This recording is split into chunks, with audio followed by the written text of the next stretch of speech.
I'm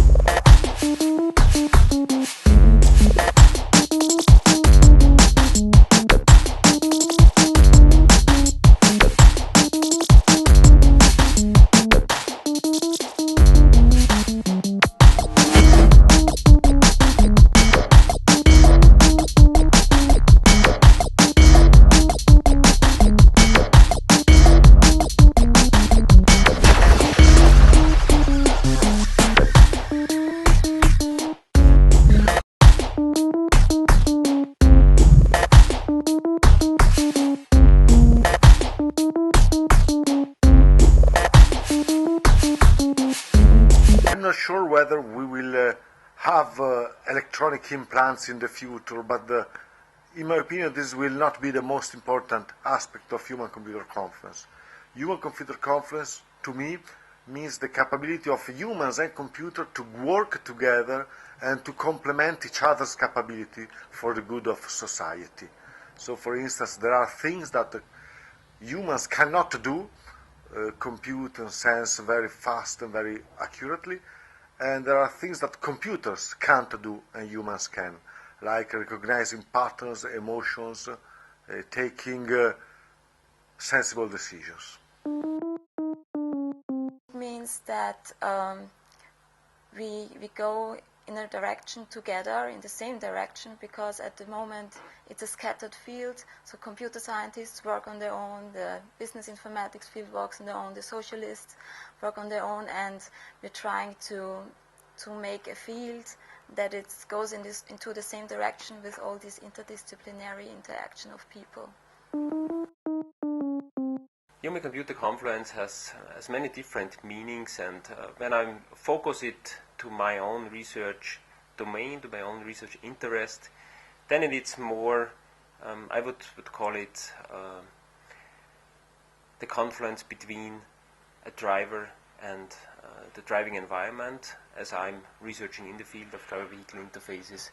And human-computer confluence means here that the driver is assisted by a system automatically operating in the background, inferring what the driver wants, understands what driving means for a driver, automatically reacts based on desires of the driver to relieve its workload, to increase driving and road safety, to support also communities of driver that are built up from commuting patterns, from same driving environment, behavior, or destination, or other parameters that are defined on the fly and based on what's happening on the road. Human-computer confluence means to me that we really have overcome this paradigm of human-computer interaction, especially the human being in need to learn to interact with the computer. Confluence really means that there's a cooperative partnership among the two and that both are supporting the needs of each other. It means a formalization of the current interaction we are having with computing devices. These devices are no longer the desktop computer we used to have, but these are basically everywhere, and more often the everyday objects have computing power. So it's a way to make the most of this power and to allow us humans to take the best services, the best information, and the best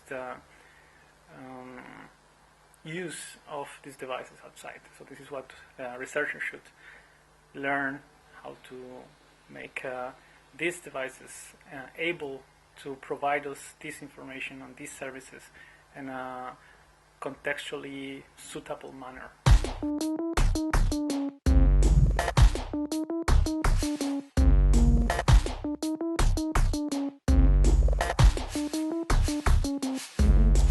Well, to me, it means a beginning of a sensitivity towards how we actually work with computer science and how we design for the next generation of technological development. So it means that we stop thinking of technology over here and the humans' uses over here, but that we look at how humans behave in the world, psychologically, socially, practically, and we use that in our designs, not just as an understanding of it, but we use it physically to do and to develop in situ design projects. I think there are two aspects. One is really that the way individuals interact with computer technology will be more and more intimate. What you see today is that you have high-speed computer in the human brain, and you have a high-speed computer network, and you have a mechanical interface between it, people typing with fingers. So part of the confluence is developing new interaction methodologies, possibly using brain interfaces, but also other methods. The second is that I believe that you have to see that not at the level of an individual human, but at the level of a society as a whole. So trying to understand how the complex, interconnected ICT infrastructure interacts with a human society as a whole. Well, I think human-computer confluence is really looking at the next stage of when we're going to have a massive amount of sensing and actuation and data in the real world, but the technology is not enough. We rather now have to consider all these devices, all these sensors are really part of our own social network. They're part of the human network. They're not just, most of them are not just technology which is devoid of relationship with a human. So we're going to have to redesign these to be totally immersed with human and also with the social network that we have. So I think it's approaching the next stage of Internet of Things, of pervasive computing, but it's going to be very much about the human is immersed in this system. So it's not just a internet we're building a new kind of human society. What does human-computer confluence mean? It means all these things about coming together of people, and I think very much emphasised today, societies. And so it's not just individuals, and I think that was a point well made, that a lot of people are still reading this as just individuals, when in fact there's a society level for this, and working out groups and large societies as well, and subgroups within societies. So I can see a confluence there between the computing technologies and the different groups within society. It's the logical next step, or the logical extrapolation of trends that we have been seeing, which point towards augmentation or integration between the real and the virtual world, as we just discussed. And the confluence, to me, just means a smoother integration between those two, to make that interaction between humans and machines, or humans and computers to be more specific, smoother than it currently is.